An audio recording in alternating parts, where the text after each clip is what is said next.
Hello sir, nandito na po ako. Saan kayo banda rito sir? Sa Kubul ba? Malapit.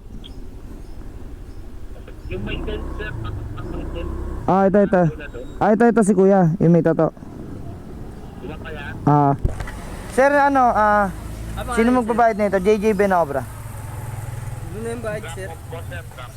Binigay niya po ba sa inyo yung yung house number nila? Address, street lang po kasi nakalagay eh. Hindi po Siya po yung nagpabook yung boy ako nasa loob. Sir, yung nakapinya sa akin doon, pagdating mo sa client, tawagan mo yung draft.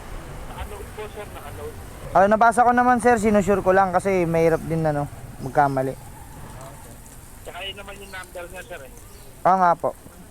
Okay na sir, sige sir, tinanong ko lang po. Thank you, sir. Masama na pala magtanong ngayon, no?